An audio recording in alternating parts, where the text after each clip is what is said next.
Hello guys, welcome to my channel. It's BioPoint.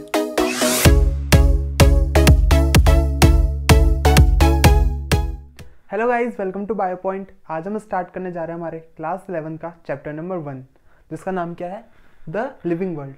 तो हमारा इस चैप्टर का लेक्चर नंबर 1 होगा, लेक्चर 1। अब देखो बात ऐसी है, ये बहुत इजी चैप्टर है, ठीक है। इसमें अपन को ये देखना है कि कोई ऑर्गेनिज्म है या फिर कोई भी चीज़ है, उसको अपन लिविंग किन कंडीशंस में करें, ठीक है। किन फीचर्स को देख के अपन उस चीज़ को लिविंग बताएं या फिर नॉन लिविंग बताएं। तो अपन इसमें सबसे पहले स्टार्ट करते हैं इसके बेसिक से इंट्रोडक्शन से, ठीक है। अपनी एनसीईआरटी यहाँ पे कह रही है कि जब आप अपने आसपास देखते हैं, आपको क्या दिखते हैं? फॉरेस्ट हो गए, माउंटेन्स हो गए, बहती हुई नदियाँ, दौड़ते हुए घोड़े, ठीक। तो ये इस तरह से अपनी एनसीईआरटी ने यहाँ पे स्टार्ट किया है। अब एनसीईआरटी ये पूछ रही है कि आपको अपने आसपास इतनी सारी चीज़ें दिख रही है, इनमें से लिविंग कौन है और नॉन लिविंग कौन है, ठीक है। आप किन बेसिस पे इनको डिफरेंशिएट करते हैं कि लिविंग ये है, नॉन लिविंग ये है, ठीक। तो अब इन फीचर्स को यहाँ पे पढ़ेंगे। तो देखो अपनी एनसीईआरटी ने क्या कहा है, अराउंड अस, अपने आसपास क्या दिख रहा है अपन को? डाइवर्सिटी, ठीक है। यानी कि अपन को डिफरेंट टाइप की चीज़ें दिख रही है अपने आसपास, जैसे कि फॉरेस्ट हो गया, ठीक, माउंटेन्स है, रिवर, हॉर्सेस, और क्या है, प्लांट्स हो गए, ठीक है। बहुत सारे टाइप के दिखते हैं अपन को। अब जब अपन इनको देखते हैं, ठीक है, व्हेन वी ऑब्जर्व, या फिर मैं आपके लिए लिखूं, व्हेन यू ऑब्जर्व देम, इनमें से कुछ क्या होता है लिविंग, कुछ क्या होता है non living. Some living, some non living, ठीक है। कुछ लिविंग है तो कुछ नॉन लिविंग है। अब आप एक कैसे बताओगे कि इनमें से कौन लिविंग है कौन नॉन लिविंग है? तो अपन क्या देखते हैं यहाँ पे, कुछ फीचर्स, ठीक है। पर उन फीचर्स को देखने से पहले अपनी एनसीईआरटी क्वेश्चन पूछती है कि लिविंग का मतलब क्या है, ठीक है। और एक स्पिरिचुअल क्वेश्चन पूछती है कि हम इस दुनिया में आए क्यों, हमारा रोल क्या है, जो अपन को नहीं करना। अपन को क्या पढ़ना है कि व्हाट इज लिविंग, ठीक है, कि लिविंग क्या होता है। तो अगर मैं इसको लिखूं तो मैं यहाँ लिख सकता हूं कि लिविंग को मैं कुछ फीचर से डिफाइन कर सकता हूं। Living can be defined through some features,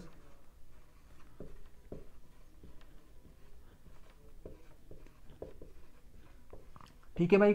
features इसको डिफाइन कर सकते हैं, तो फिर फीचर्स देख लेते हैं। अब मेरे पास यहाँ पे कुछ फीचर्स है, जैसे कि अगर मैं फीचर्स की बात करूं तो मेरे पास यहाँ पे सबसे पहले आता है ग्रोथ, ठीक है। अपन सबको डिटेल में पढ़ेंगे, ठीक है। सबसे पहले मेरे पास कौन है, ग्रोथ। फिर सेकंड नंबर पे मेरे पास यहाँ पे आता है रिप्रोडक्शन, ठीक। थर्ड नंबर पे मेरे पास यहाँ पे आएगा मेटाबॉलिज्म, मेटाबॉलिज्म। फिर नेक्स्ट है मेरे पास कॉन्शियसनेस, कॉन्शियस यानी कि कॉन्शियसनेस यानी कि चेतना, ठीक है। फिर नेक्स्ट है मेरे पास यहाँ पे कौन, सेलुलर ऑर्गेनाइजेशन, सेलुलर ऑर्गेनाइजेशन। जैसे कि मेरे पास सबसे पहले मान लो सेलुलर लेवल है, फिर उसके बाद कौन आएगा, टिश्यू लेवल, फिर organ level, then organ system level, ठीक है। एक मेरे पास क्या हो गया, सेलुलर ऑर्गेनाइजेशन। फिर इंटरेक्शन, ठीक। मेरे पास कुछ फीचर्स है, कौन कौन से, growth, reproduction, metabolism, consciousness, cellular organization और इंटरेक्शन। ये सारे फीचर्स अपन को एक एक करके पढ़ने हैं, ठीक है। तो अभी तक अपन ने क्या देखा, जो अपने आसपास चीज़ें दिख रही है, इनमें से कुछ लिविंग कुछ नॉन लिविंग। किसके बेसिस पे आपने इनको अलग अलग किया, इन फीचर्स के बेसिस पे। फीचर्स कौन कौन से, growth, reproduction, metabolism, consciousness, cellular organization और इंटरेक्शन। क्लियर है। अब अपन सबसे पहले स्टार्ट करने जा रहे हैं ग्रोथ को, ठीक। अपन सबसे पहले किसको स्टार्ट कर रहे हैं, ग्रोथ को।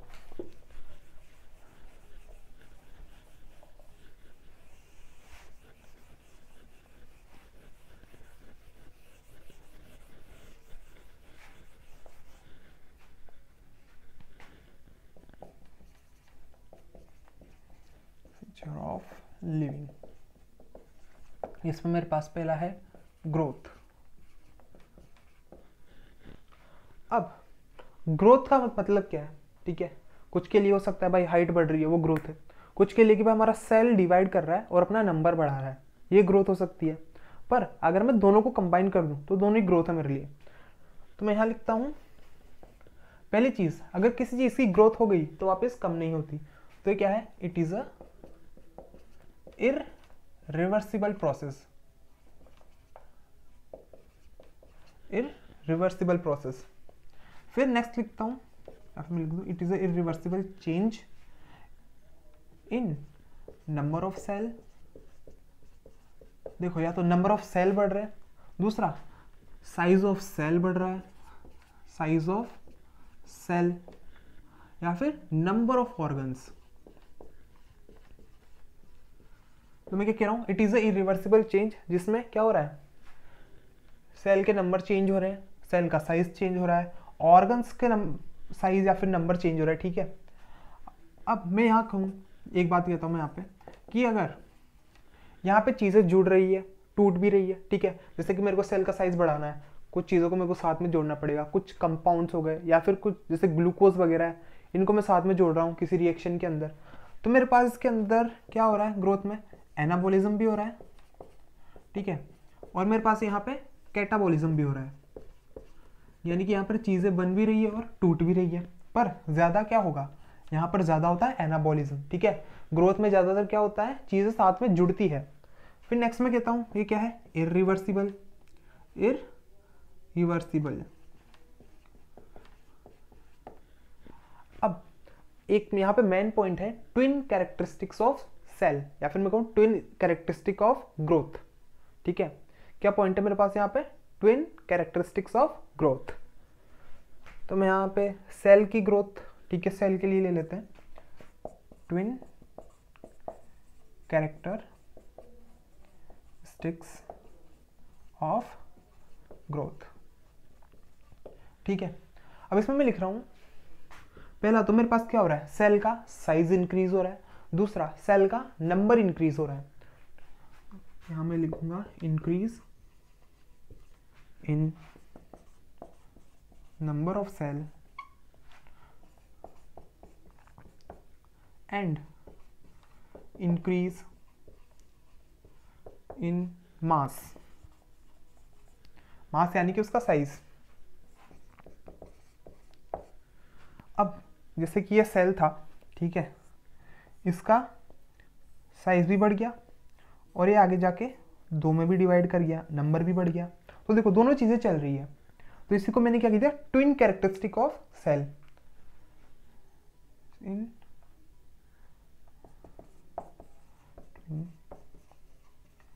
Characteristic of cell.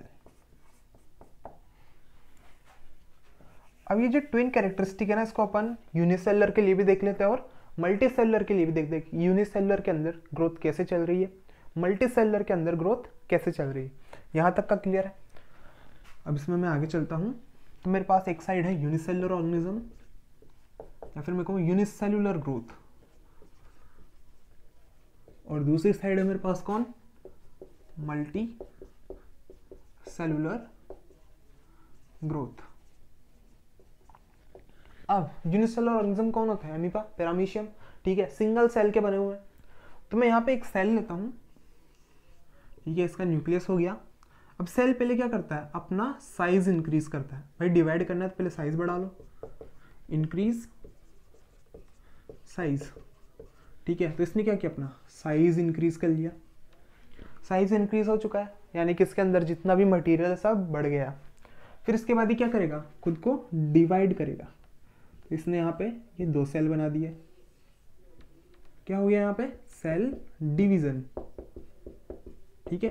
इसने क्या कर दिया? यहाँ पे डिवाइड कर दिया। तो देखो एक ही टाइम पे सेल का साइज भी इंक्रीज हो रहा है, डिवाइड भी कर रहा है, ठीक है। तो मैं इसको कहूंगा इंक्लूसिव। इंक्लूसिव, एक ही टाइम पे दोनों चीजें हो रही है।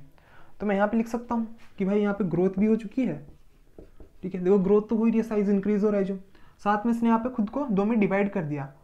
तो मैं सिंगल सेलुलर के लिए डिवीजन को रिप्रोडक्शन भी लिख सकता हूँ, ठीक है। इसने अपने जैसे दो बना दिए, तो यहाँ पे ग्रोथ एंड रिप्रोडक्शन दोनों साथ में हुए हैं, इसी को मैं क्या कह रहा हूँ, इंक्लूसिव, दोनों साथ में। अब यहाँ पे एक चीज लिख सकते हैं अपन, in unicellular organism cell division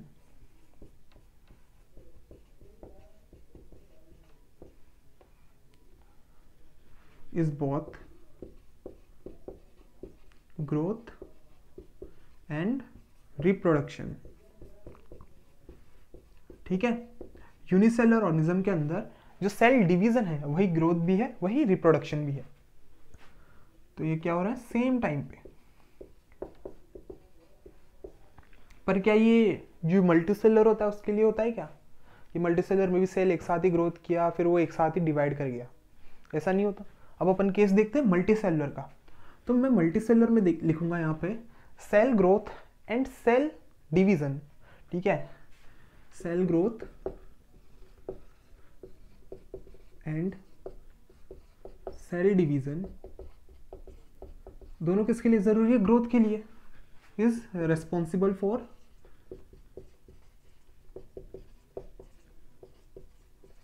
growth, ठीक, दोनों रिस्पॉन्सिबल है ग्रोथ के लिए। फिर मैं लिखता हूं कि भाई जो जैसे कि यहाँ पे अपन ने कह दिया सेल डिवीजन ही रिप्रोडक्शन है, तो क्या मैं उसके लिए भी कह सकता हूँ कि यहाँ पे दोनों एक साथ एक टाइम पे चल रहे तो इंक्लूसिव है। तो क्या यहाँ क्या लिखेंगे अपन, growth and reproduction are not inclusive, कि भाई दोनों एक साथ नहीं होते, दोनों का टाइम अलग अलग है, ठीक है। अब मैं यहाँ पे अगर आपको एक डायग्राम से बताऊं तो मेरे पास यहाँ पे डायग्राम में सीड है, ठीक है। ये मेरे पास सीड है। सीड किस में कन्वर्ट होता है, प्लांट में, ठीक है। सीड कन्वर्ट हो गया प्लांट में, फिर प्लांट पे आएगा क्या, फ्लावर। ये प्लांट पे फ्लावर आ गया। तो देखो यहाँ पे पहले क्या हो रहा है, सीड से प्लांट बन रहा है, यानी कि यहाँ से यहाँ तक तो क्या हुई मेरे पास, ग्रोथ। फिर प्लांट बनने के बाद पे फ्लावर आया, तो यहाँ से यहाँ तक का फेज क्या हो गया, रिप्रोडक्टिव फेज, रिप्रोडक्शन यहाँ पे हो गया। तो देखो दोनों एक साथ एक टाइम पे थोड़ी ना हो रहा है, दोनों अलग अलग टाइम पे हो रहा है, इसीलिए क्या है, नॉट इंक्लूसिव, ठीक। फिर नेक्स्ट में यहाँ पे आगे लिखूं, इंक्लूसिव नहीं तो क्या होंगे, तो मैं यहाँ लिख दूंगा growth and reproduction are exclusive, यानी कि नॉट एट सेम टाइम। इतना क्लियर है कि ग्रोथ क्या है भाई, रिवर्सिबल चेंज है, सॉरी इरिवर्सिबल चेंज है। इसमें क्या होता है, सेल का नंबर चेंज हो रहा है, सेल की साइज चेंज हो रही है, नंबर ऑफ ऑर्गन्स चेंज हो रहे हैं, और भी बहुत सारी चीजें होती है। अब यहाँ पे मेरे पास कुछ चीजें बन भी रही है, कुछ चीजें टूट भी रही है, पर ज्यादा क्या होता है, यहाँ पे चीजें जुड़ती है, तो मैंने इसको कह दिया एनाबॉलिज्म। एनाबॉलिज्म यहाँ पे ज्यादा हो रहा है कैटाबॉलिज्म के कंपैरिजन में, वैसे हो तो दोनों रहे हैं, ठीक। फिर कैसी प्रोसेस है, इरिवर्सिबल। फिर नेक्स्ट आता है अपने पास ट्विन कैरेक्टरिस्टिक्स ऑफ ग्रोथ। अब यहाँ पे क्या हो रहा है, increase in number of cell, क्या हो रहा है, सेल का नंबर इंक्रीज हो रहा है। दूसरा इंक्रीज इन मास, कि सेल का मास भी इंक्रीज हो रहा है। ये दोनों क्या है, ट्विन कैरेक्टरिस्टिक्स ऑफ सेल। अब अगर मैं इन कैरेक्टरिस्टिक्स को यूनिसेलुलर ग्रोथ में देखूं या फिर मल्टीसेलुलर ग्रोथ में देखूं, मेरे पास दोनों के रिजल्ट डिफरेंट है। अब देखो यूनिसेलुलर के अंदर क्या है, सिंगल सेल था, साइज इंक्रीज हुआ, ठीक है, बड़ा हो चुका है ये। फिर इसका क्या हुआ, डिवीजन, मेरे पास यहाँ पे 2 सेल आ गए, ठीक। ग्रोथ और रिप्रोडक्शन सेम टाइम पे हुआ है, तो मैंने क्या कह दिया, इंक्लूसिव, ठीक। वहीं मैं बात करूँ मल्टी सेलर की, तो सेल डिवीजन और सेल ग्रोथ दोनों भाई ग्रोथ के लिए तो इंपॉर्टेंट है ही। फिर नेक्स्ट में अगर यहाँ पे बात करूँ ग्रोथ और रिप्रोडक्शन की, तो दोनों एक टाइम पे नहीं है, ठीक है। कैसे है, एक्सक्लूसिव। क्यों, क्योंकि अपन यहाँ पे देखो स्ट्रक्चर देख लिया है कि सीड से पहले प्लांट बना है, ठीक है। पहले उसने क्या की, एक पर्टिकुलर एज अटेंड किया, ठीक है। उस एज पे जाने के बाद उसमें रिप्रोडक्टिव कैरेक्टर्स आने लगे। ऐसा थोड़ी ना कि छोटा जो सीड वगैरह होता है, छोटा पौधा होता है, उस पर फ्लावर आ जाते हैं, नहीं, उसके एक पर्टिकुलर एज होने के बाद उस पर फ्लावर आया। इसी को अपन ने क्या कह दिया कि भाई मल्टी सेलुलर में अलग चल रही है ग्रोथ, यूनिसेलुलर में ग्रोथ अलग चल रही है। अब मैं आपको कुछ यहाँ पे पॉइंट्स बता रहा हूँ, ठीक है। उन पॉइंट्स के बेसिस पे अपन देखेंगे क्या मैं ग्रोथ को फीचर कहूँ या फिर डिफाइनिंग फीचर कहूँ, ठीक। क्या मैं ग्रोथ को फीचर कह सकता हूँ या फिर डिफाइनिंग फीचर कह सकता हूँ। अभी फीचर डिफाइनिंग फीचर क्या है ये अभी आगे आएंगे।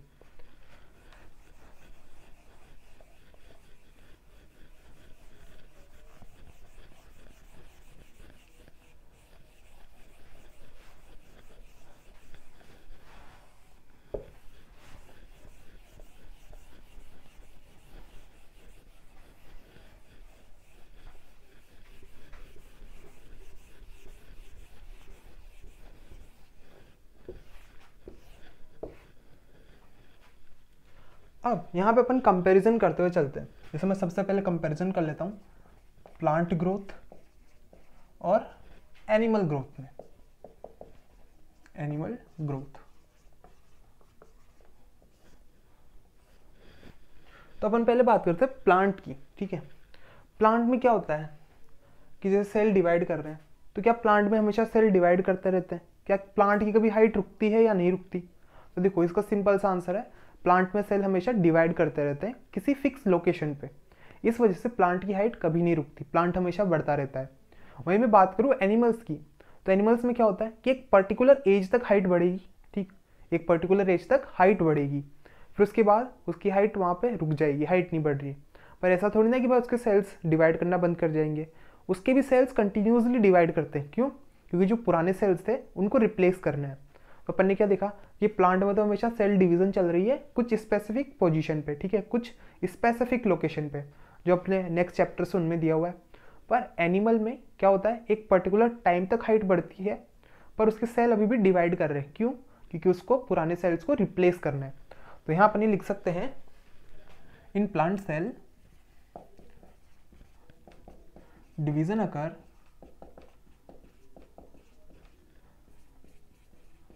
कब तक चलेगा? पूरी जिंदगी, throughout life. Division occur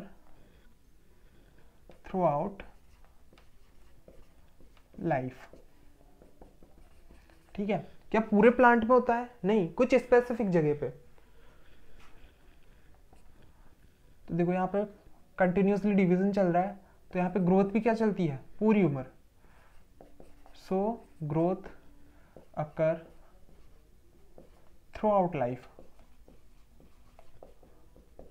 throughout life. कि भाई सेल डिवाइड करते जा रहे हैं, हाइट बढ़ती जा रही है, ग्रोथ होती जा रही है, ठीक। वहीं मैं बात करूँ एनिमल सेल की, तो एनिमल सेल में क्या है कि यहाँ पर एक पर्टिकुलर एज तक हाइट बढ़ेगी, ठीक है, फिर वहाँ पे हाइट रुक जाएगी, पर सेल डिवाइड करते रहेंगे। तो यहाँ पर लिखेंगे in animal cell, in animal cell division occur, in animal cell division occur but not for growth, but not for growth, क्योंकि भाई ग्रोथ तो हो चुकी, but not for growth, but to replace old cell, ठीक है। पुराने sales को replace करने के लिए यहाँ पे कंटिन्यूसली सेल डिवीजन चल रहा है। अब एनिमल्स में क्या होता है? एनिमल्स स्टॉप ग्रोथ आफ्टर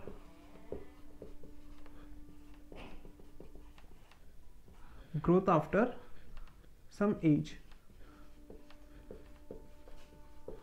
यहां पर मेरे पास पहला कंपैरिजन हो गया। अब मैं आगे बढ़ता हूं एक और कंपैरिजन की तरफ कि जो लिविंग ऑर्गेनिज्म है उनमें ग्रोथ कैसे हो रही है और जो नॉन लिविंग है उनके अंदर ग्रोथ कैसे हो रही है, ठीक। तो यहां अपन सबसे पहले लेते हैं growth in living, growth in living, और दूसरा मैं यहां लूंगा ग्रोथ इन नॉन लिविंग। अभी दिमाग में आ रहा होगा क्या पागलपंती है, नॉन लिविंग के अंदर ग्रोथ कैसे होगी, और होती है, अभी देखेंगे। अगर मैं लिविंग की ग्रोथ की बात करूँ तो यहाँ पे क्या हो रहा है कि लिविंग में अंदर से उसके सेल बन रहे, ठीक है, उसका मास इंक्रीज हो रहा है, ठीक है, उससे से उसकी ग्रोथ भी हो रही है। तो यहाँ पे लिविंग में क्या है? ग्रोथ अंदर से है। तो मैं लिखूंगा लिविंग ग्रोथ इज इंट्रिंसिक, ठीक है। लिविंग ऑर्गेनिज्म में ग्रोथ कहाँ से होती है? अंदर से, उनके अंदर सेल्स बनते जा रहे हैं, ठीक है, उससे उनकी ग्रोथ हो रही है। तो ये कैसी हो गई, इंट्रिंसिक। तो अब अपन स्टार्ट कर रहे हैं क्या, ग्रोथ इन नॉन लिविंग। अब देखो नॉन लिविंग के अंदर ग्रोथ कैसे होती है, कि मैंने एग्जांपल लिया किसका, एक माउंटेन का, ठीक। अब माउंटेन है, उस पर डिपोजिशन हो रहा है किसका, डस्ट वगैरह का, ठीक है, डस्ट पार्टिकल्स से। अब उसके डिपोजिशन से क्या हो रहा है कि भाई माउंटेन की थिकनेस इंक्रीज हो रही है, तो क्या हो रहा है, ग्रोथ ही तो है। पर कैसी है, बाहर से पार्टिकल्स के डिपोजिशन हो रहे हैं, यानी कि एक्सट्रिंसिक। तो मैं यहाँ लिखूंगा इफ ग्रोथ इज, ठीक है, अगर मैं ग्रोथ को क्या कहूँ, ग्रोथ को कंसिडर करूँ, अब growth is considered as increase in size, ठीक है। अगर मैं ये मान लो कि भाई किसी का साइज इंक्रीज होता है, उसको अपन ग्रोथ कहते हैं, ठीक है। तो in increase in size then non living can also show growth, ठीक है।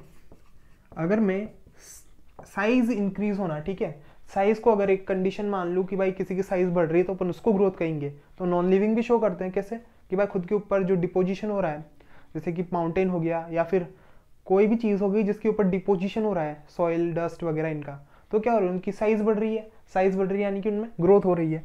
अब चीज़ें बाहर से आ रही है तो कौन सी ग्रोथ शो कर रहा है, तो मैं लिख दूंगा non living show extrinsic growth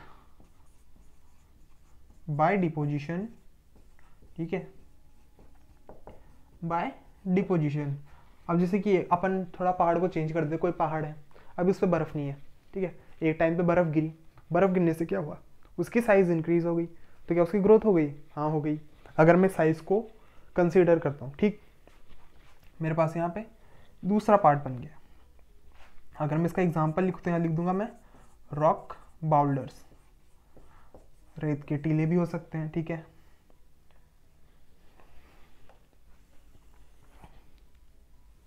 अब अपन चलते हैं नेक्स्ट टॉपिक की तरफ। अब अपन देखते हैं कि भाई इतने पॉइंट्स देख लिए, कंपैरिजन देख लिया है कि ग्रोथ तो लिविंग में भी है, नॉन लिविंग में भी है, ठीक, दोनों के अंदर हो रही है। तो मैं लिविंग को फीचर कहूँ या फिर डिफाइनिंग फीचर कहूँ। अब देखो डिफाइनिंग फीचर का मतलब है कि कोई फीचर जो सिर्फ लिविंग के अंदर मिल रहा है, ठीक, कोई ऐसा फीचर जो सिर्फ लिविंग के अंदर मिल रहा है, और फीचर जो भाई लिविंग नॉन लिविंग दोनों के अंदर है। तो मैं यहाँ पर लिखूँ अगर इसको, सो ग्रोथ इज फीचर, ठीक है, ग्रोथ क्या है, सिर्फ फीचर है, नॉट डिफाइनिंग फीचर।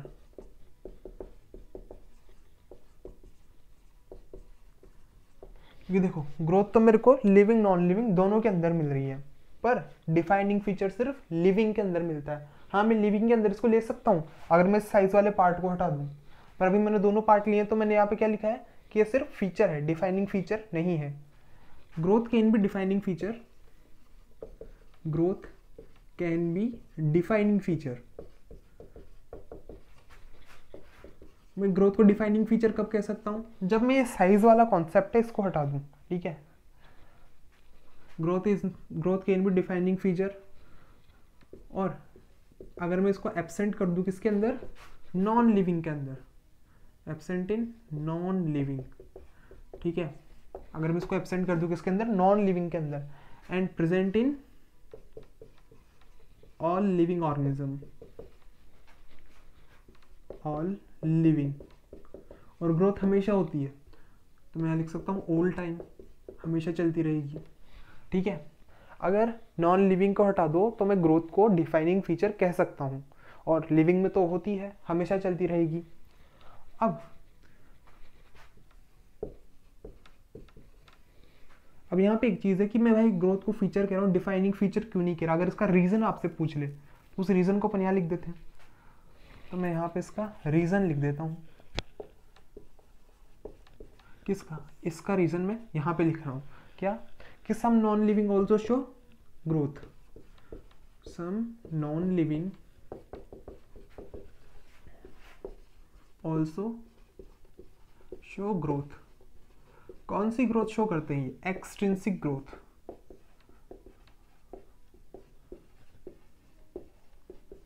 ठीक है, एक्सट्रिंसिक ग्रोथ शो करते हैं।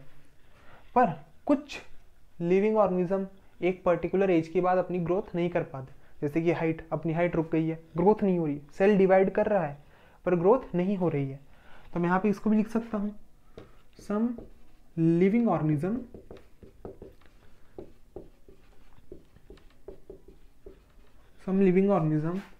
stop growing after some time, after some age लिखते हैं, सम एज, ठीक है। एक एज के बाद उनकी हाइट नहीं बढ़ती चाहे सेल डिवाइड कर रहा हो, ठीक। तो यहाँ पे मेरे पास ग्रोथ का पूरा टॉपिक हो चुका है। आप एक बार इसकी एनसीईआरटी से रीडिंग लगाए, ठीक है। जितना डिटेल में हो सकता था अपन ने इसको कर लिया। अब नेक्स्ट मेरे पास यहाँ पे टॉपिक आता है कौन, रिप्रोडक्शन। अब हम स्टार्ट कर रहे हैं हमारे यहाँ पे नेक्स्ट टॉपिक को, जिसका नाम क्या है, रिप्रोडक्शन, ठीक। नेक्स्ट टॉपिक है मेरे पास यहाँ पे रिप्रोडक्शन। तो पहले अपन बात करते हैं कि जो रिप्रोडक्शन है इसका मीनिंग या फिर डेफिनेशन क्या है। तो रिप्रोडक्शन की डेफिनेशन क्या है, प्रोसेस, या फिर मैं कहूँ it is a biological process, ठीक है, जिसमें क्या किया जाता है, एक यंग वन का फॉर्मेशन होता है, ठीक, या फिर एक नई प्रोजेनी बनाई जाती है। तो रिप्रोडक्शन में अपन यहाँ पे क्या देखेंगे, सबसे पहले इसकी डेफिनेशन। इसकी डेफिनेशन क्या होगी, it is a biological process, it is a biological process, ठीक है। ये क्या है, बायोलॉजिकल प्रोसेस है, to produce progeny,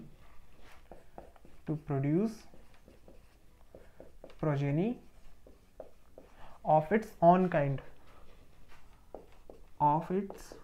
own kind, ठीक है, अपनी जैसी ही प्रोजेनी बनाना, ठीक है, उसको क्या करें अपन, रिप्रोडक्शन। अब रिप्रोडक्शन में देखो दो टाइप की है, कौन सी, एसेक्सुअल और सेक्सुअल। तो दोनों में से मैं ट्रू किसको मानूं, एसेक्सुअल को या फिर सेक्सुअल को। तो पहले इनके कुछ पॉइंट्स देख लेते हैं, उन पॉइंट्स से अपन को क्लियर हो जाएगा। तो मैं यहाँ पहले लिखता हूँ, विच reproduction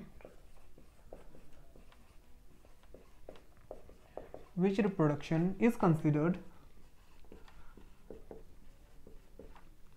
as true sense of reproduction।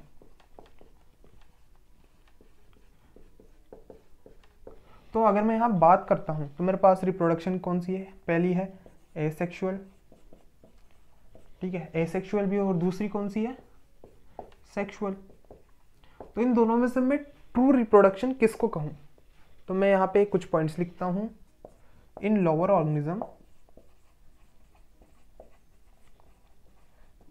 Organism main mode क्या है, मेन मोड इज एसेक्सुअल, ठीक है, मेन मोड क्या है यहाँ पे, एसेक्सुअल। फिर मैं बात करता हूं कुछ हायर ऑर्गेनिजम्स की, ठीक है। हायर ऑर्गेनिजम्स में क्या होता है, हायर ऑर्गेनिजम्स, इनमें कौन सा होता है, यहाँ पे मेन मोड होता है sexual, main mode is sexual. पर एक चीज है अब कि जो सेक्सुअल है, ठीक है, या फिर अपन इसको ऐसे लिखें, सिंस सेक्सुअल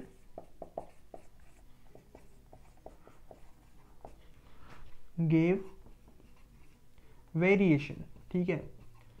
सेक्सुअल में क्या होता है, वेरिएशन। अगर मैं बात करूं से एमीबा है, एमीबा ने रिप्रोडक्शन किया, वो दो पार्ट में डिवाइड हो गया, ठीक है, उससे दो डॉटर एमीबा बने, सेम टू सेम उसके जैसे होंगे, जेनेटिकली भी और मॉर्फोलॉजिकली भी।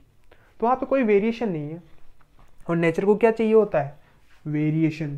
तो इस वेरिएशन के लिए कौन इवॉल्व हुआ, सेक्सुअल रिप्रोडक्शन। तो अब यहाँ अपन क्या देख रहे हैं, since sexual give variation, it is considered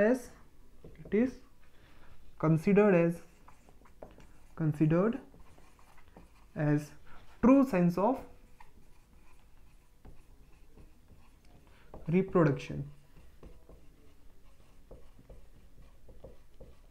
ठीक है, कि लोअर ऑर्गेनिज्म में तो मेन मोड एसेक्सुअल हो गया, हायर के अंदर क्या हो गया, सेक्सुअल। क्यों, क्योंकि सेक्सुअल क्या दे रहा है, वेरिएशन, और इसीलिए मैं इसको क्या कह रहा हूँ, ट्रू सेंस ऑफ रिप्रोडक्शन, ठीक है। तो अब यहाँ बात वो होगी, जो ऑर्गेनिज्म, ठीक है, सेक्सुअल को शो करते हैं, यानी कि सेक्सुअल रिप्रोडक्शन शो करते हैं, ठीक, वो कौन से होंगे, हायर ऑर्गेनिजम्स, पर उनमें कुछ नहीं कर पाते। ठीक, तो अब यहाँ पे बात ये चलेगी कि भाई मैं इसको डिफाइनिंग फीचर कहूँ या फिर फीचर कहूँ। ठीक, अगर सारे ऑर्गेनिज्म, जैसे कि ट्रू कौन सा है, सेक्सुअल, अगर सारे ऑर्गेनिज्म सेक्सुअल रिप्रोडक्शन ही कर रहे हो तो मैं उसको कह दूंगा डिफाइनिंग फीचर। पर अगर उनमें से कुछ नहीं कर पा रहे तो उसको मैं क्या कह दूंगा, सिर्फ फीचर। तो यहाँ पे मैं लिखता हूँ, इसको मैं यहाँ नीचे ले लेता हूँ, रिप्रोडक्शन। ठीक, अब यहाँ पे अपन देखते हैं पहले reproduction in lower organism. Reproduction in lower organism. वैसे ये टॉपिक हमारे 12th क्लास में बढ़िया डिटेल में दिया हुआ है। तो अगर मैं फंजाई की बात करूं, फंजाई में क्या बनते हैं, स्पोर। फिर नेक्स्ट है मेरे पास यहाँ पे यीस्ट। ठीक है, यीस्ट में क्या होती है, बर्डिंग, यीस्ट या फिर हाइड्रा। इनके अंदर क्या हो रहा है, बर्डिंग। ठीक है, इनके अंदर बर्ड फॉर्मेशन होती है। पहला ये हो गया, दूसरा हो गया, तीसरा है मेरे पास यहाँ पे एल्गी। ठीक है, तीसरा कौन है, एल्गी हो गया। यहाँ पे कुछ फंजाई है, प्रोटोनीमा। कौन, प्रोटोनीमा। अभी प्रोटोनीमा क्या होता है आगे आएगा अपने पास। तो प्रोटोनीमा, इनके अंदर क्या हो रहा है, फ्रेगमेंटेशन। फ्रेगमेंटेशन, ठीक है, ये फ्रेगमेंट्स में टूट जाते हैं, फिर फ्रेगमेंट्स वापस पूरी बॉडी का फॉर्मेशन कर देते हैं। नेक्स्ट है मेरे पास यहाँ पे कौन, प्लेनीरिया। प्लेनीरिया के पास क्या होती है, हाई रीजनरेशन पावर। ठीक, इसके पास होती है true regeneration power.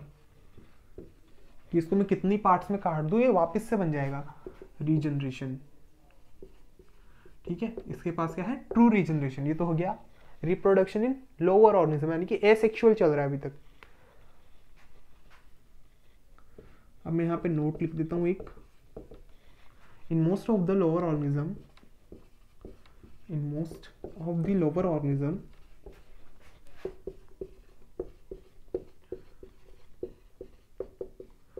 Main mode of reproduction is asexual, या फिर मैं कह दूं asexual reproduction is main mode of reproduction.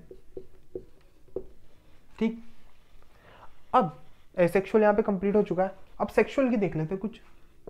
अगर मैं यहाँ पे सेक्सुअल के बारे में बात करूं तो सेक्सुअल रिप्रोडक्शन किसके अंदर मिलेगी,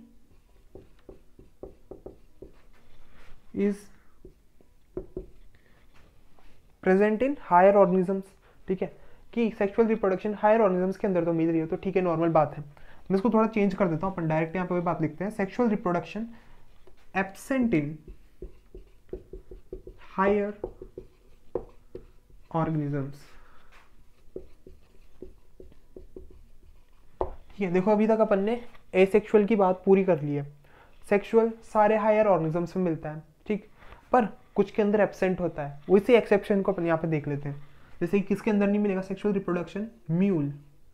म्यूल कौन होता है, हॉर्स और डोंकी का क्रॉस। ठीक है, वो स्टेराइल होता है, यानी कि वो आगे कोई प्रोजेनी नहीं बना सकता, तो इसके अंदर एब्सेंट हो गया। दूसरा वर्कर बीज, वर्कर बीज ये भी कैसी होती है, स्टेराइल होती है। फिर नेक्स्ट मेरे पास यहाँ पे था स्टेराइल कपल्स, स्टेराइल कपल्स। अब ये भी नेक्स्ट प्रोजेनी प्रोड्यूस नहीं कर सकते। ठीक, अब इन तीनों के अंदर तो भाई एब्सेंट हो चुका है सेक्सुअल रिप्रोडक्शन।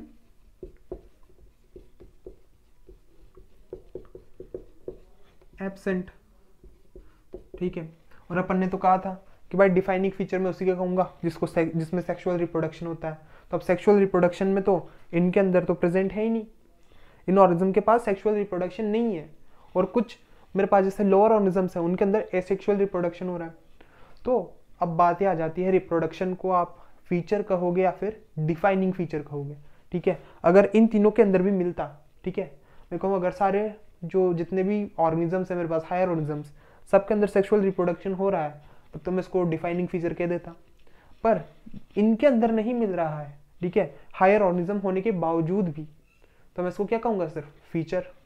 क्लियर है, ये डिफाइनिंग और ये डिफाइनिंग फीचर और फीचर के बीच में आप थोड़ा कंफ्यूज हो सकते हो, पर ऐसी कोई बात नहीं है, इसको एकदम लाइटली लेके चलना, यहाँ पर मेरे पास एक्सेप्शन आ चुका है, इसलिए मैं इसको सिर्फ फीचर कहूँगा, डिफाइनिंग फीचर नहीं कह सकता।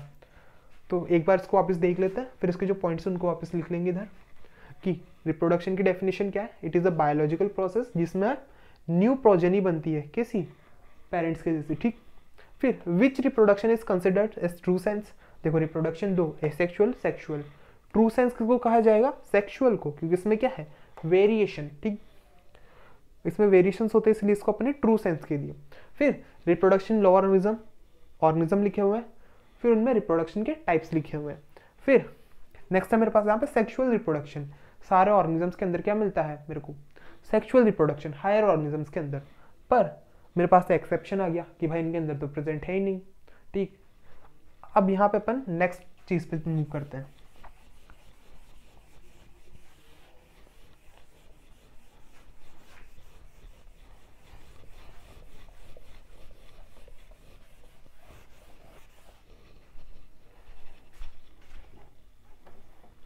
ये चीज सबसे बढ़िया है डिस्टर्सिव।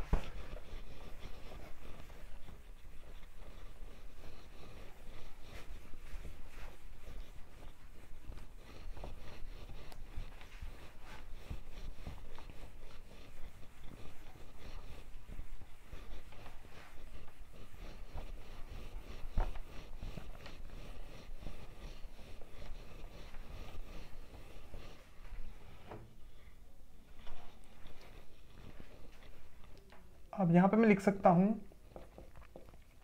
रिप्रोडक्शन। अब आप ही बताओ फीचर है या फिर डिफाइनिंग फीचर, फीचर है।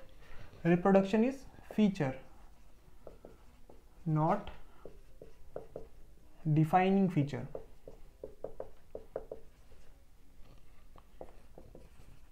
अब अगर आपसे क्वेश्चन आ जाए क्यों भाई, रीजन क्या है, तो मैं आपको रीजन भी लिखवा देता हूँ। तो इसका रीजन हो सकता है because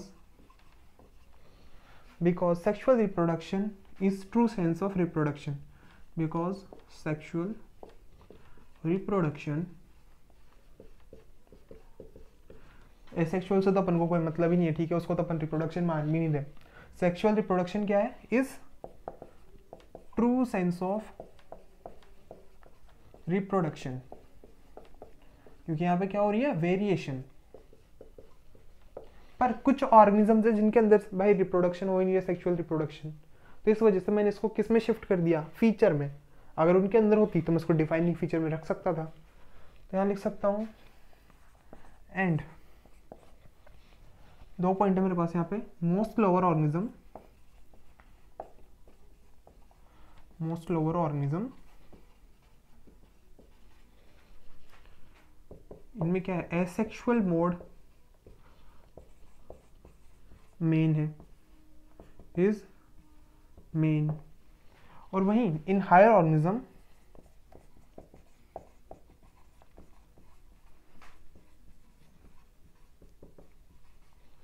लाइक म्यूल, ठीक है, ये बात है यहाँ पे अपन वही लिख रहे हैं, इसके पहले जो पढ़ा था, लाइक म्यूल, स्टेराइल कपल्स और worker bee,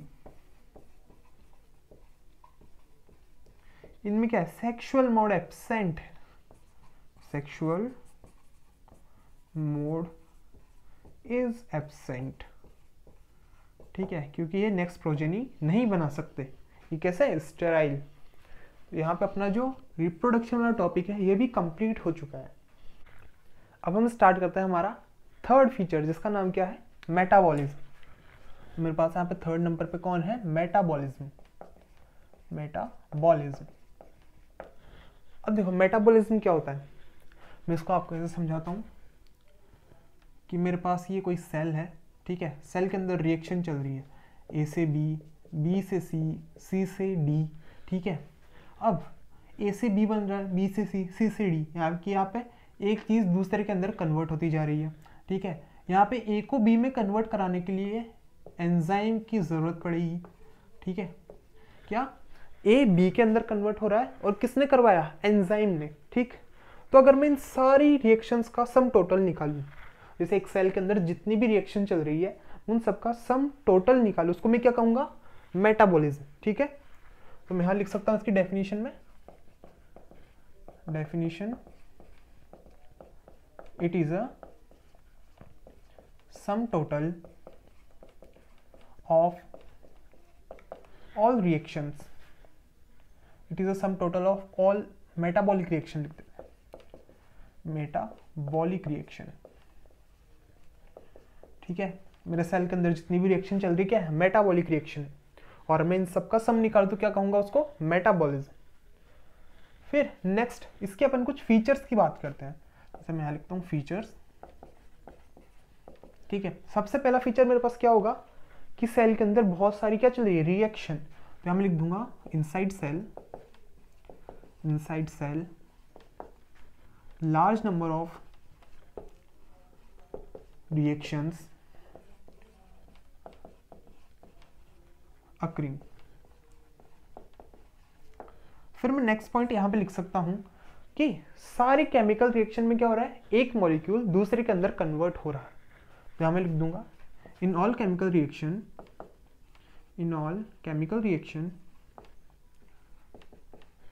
one molecule get change into another, फिर मैं यहाँ पे थर्ड नंबर पे लिख सकता हूँ दैट सारी केमिकल रिएक्शंस को कौन करवा रहे हैं, एंजाइम्स। यानी कि अगर एंजाइम नहीं तो रिएक्शन नहीं। ठीक, तो all chemical reaction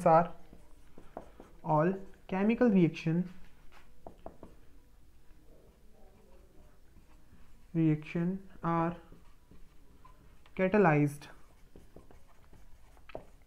by enzymes। ठीक है,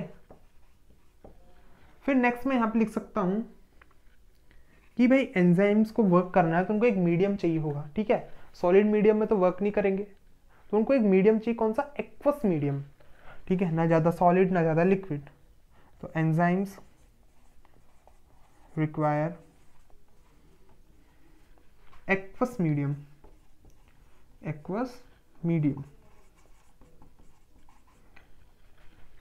यहां पे मैं एक पॉइंट और लिख सकता हूं, इधर साइड में लिखते हैं कि ऑल एंजाइम रिएक्शंस। ठीक है, मेरे पास जितने भी रिएक्शंस हैं,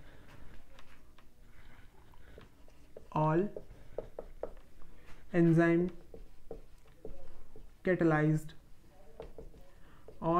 catalysed reactions our metabolic reactions. ठीक है, जितनी भी रिएक्शंस को एंजाइम्स करवा रहे हैं उनको मैं क्या कह रहा हूँ, मेटाबॉलिक रिएक्शंस। ठीक है, और इन सब मेटाबॉलिक रिएक्शन के सम टोटल को क्या कहूँगा, मेटाबॉलिज्म। किसके अंदर चल रहा है, सेल के अंदर। अब देखो बात ऐसी, ठीक है, सेल के अंदर चल रहा है, मैंने एंजाइम दिया, उसके अंदर रिएक्शन हो गई। क्या मैं सेम चीज़ को टेस्ट ट्यूब के अंदर भी कर सकता हूँ कि भाई कोई प्रोडक्ट था या फिर कोई सबस्ट्रेट था, उस पर मैंने एंजाइम डाला, उसने उसको किस में कन्वर्ट कर दिया, प्रोडक्ट के अंदर। तो मैं टेस्ट ट्यूब में भी कर सकता हूँ। फिर सेल में और टेस्ट ट्यूब में क्या डिफरेंस आ गया, तो डिफरेंस देखते हैं। तो मैं यहाँ पे लिखूँगा जैसे कि मेरे पास ये एक सेल है। ठीक है, ये एक सेल हो गया, यहाँ पर मेरे पास एक टेस्ट ट्यूब हो गई, इधर मेरे पास है सेल, इधर है test tube.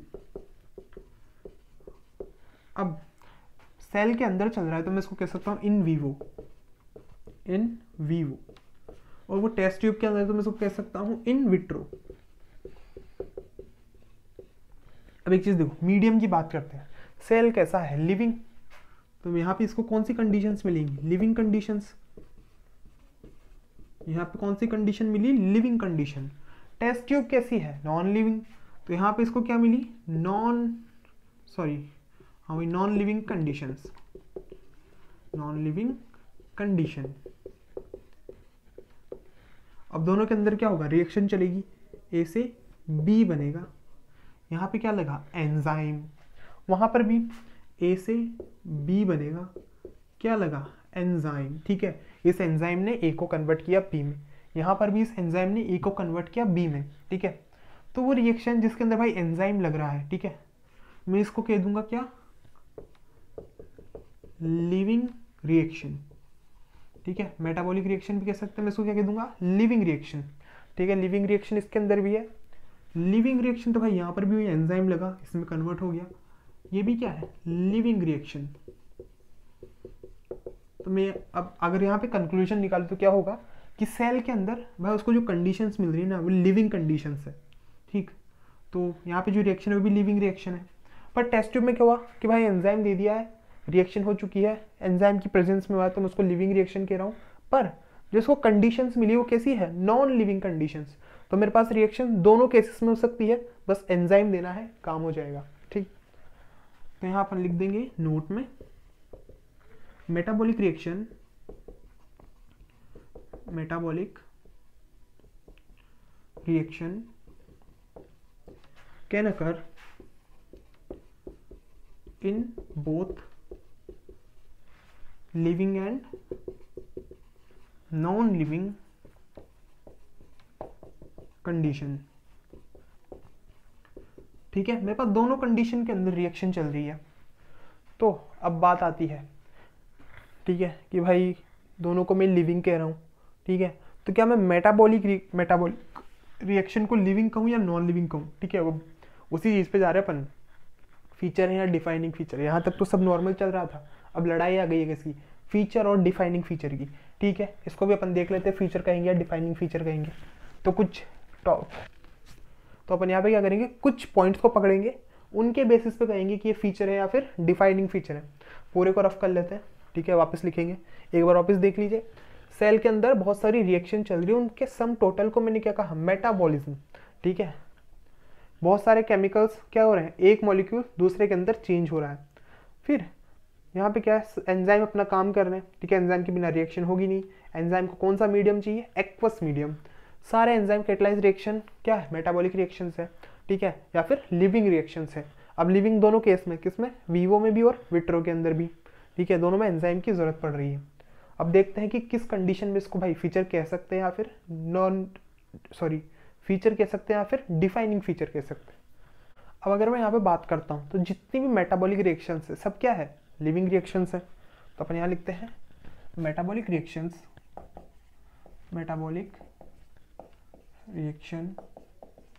Are living reaction. ठीक है, लिविंग रिएक्शन, इसका मतलब क्या है, इसका मतलब है कि सबके अंदर क्या यूज हो रहा है, एंजाइम यूज हो रहा है। Means they all are catalyzed by enzyme। ठीक है, यहाँ पे किसने काम किया, एंजाइम ने। इतनी बात क्लियर है। फिर नेक्स्ट में यहाँ लिखता हूँ metabolic reaction in test tube, metabolic reaction in test tube, यानी कि इन विट्रो टेस्ट ट्यूब। ठीक है, तो इसके लिए मैं एक चीज़ लिख सकता हूँ कि ना तो ये लिविंग है ना नॉन लिविंग है। ठीक है, तो अपन ऐसे देखा था कि कंडीशन कैसी है, नॉन लिविंग, पर रिएक्शन कैसी है, लिविंग। तो मैं इसके लिए दोनों चीज़ें लिख देता हूँ, is neither living nor non living.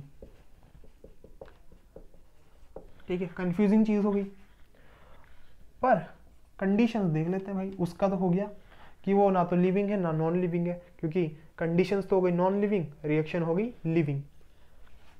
अब अगर मैं यहाँ पे लिविंग रिएक्शन की बात करता हूँ, ठीक है, दोनों चीज़ें चल रही है उसके अंदर, लिविंग भी है नॉन लिविंग भी है। तो रिएक्शन को भाई एंजाइम ने करवाया था उसके अंदर, इसीलिए उसको मैं लिविंग रिएक्शन कह रहा हूँ, कैटलाइज्ड बाय एंजाइम, इसलिए तो वो क्या है, लिविंग। पर हुई किसके अंदर है, टेस्ट ट्यूब के अंदर। टेस्ट ट्यूब कैसी है, नॉन लिविंग। मैं लिख सकता हूँ नॉन लिविंग रिएक्शन। ठीक है, मैंने दोनों पॉइंट लिख दिए, लिविंग का इधर हो गया, नॉन लिविंग का इधर हो गया। It is not occurring inside cell, it is not occurring inside cell. ठीक है, किसके अंदर हुई थी, अकर्ड इन विट्रो। ठीक है, कि मेटाबॉलिक रिएक्शन लिविंग कब है कि भाई उसमें एंजाइम यूज हो रहा है, नॉन लिविंग कब कि भाई सेल के अंदर थोड़ी ना हुई यार, टेस्ट ट्यूब में हुई है, इसलिए मैं इसको लिविंग नहीं मान रहा। ठीक है, मैंने दोनों चीज़ें यहाँ पे अलग अलग करके लिख दी है। अब मैं बात करता हूँ कि जो मेटाबॉलिक रिएक्शन है सेल के अंदर, वो फीचर होगा या फिर डिफाइनिंग फीचर होगा। देखो अगर मैं सिर्फ सेल की बात करता हूँ, टेस्ट ट्यूब को हटा दो, ठीक है, सिर्फ सेल की बात कर रहा हूँ, कंडीशन भी कैसी है, लिविंग, रिएक्शन भी कैसी है, लिविंग, तो वो क्या हो गया, डिफाइनिंग फीचर। तो मैं यहाँ पे इसको इधर लिख लेते हैं, मेटाबॉलिज्म, या फिर मैं लिखूँ metabolic reaction inside cell is feature और defining feature.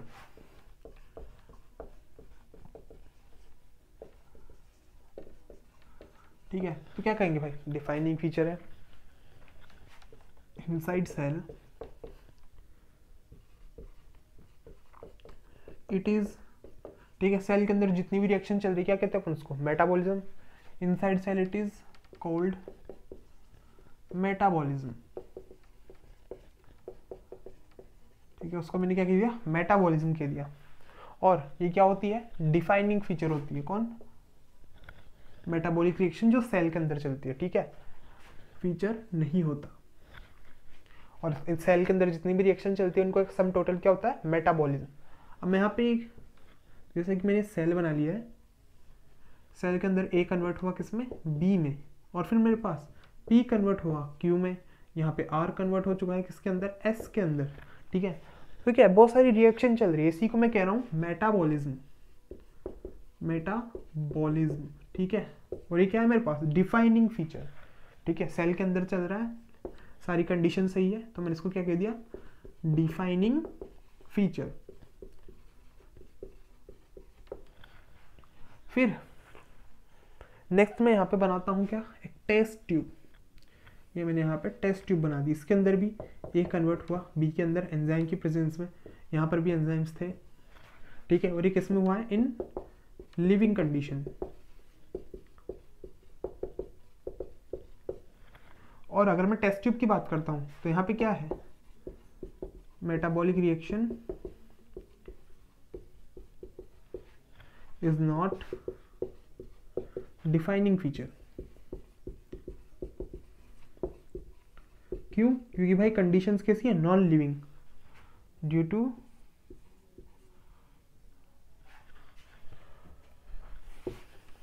Defining feature in test tube लिखते हैं, in test tube, but living reaction.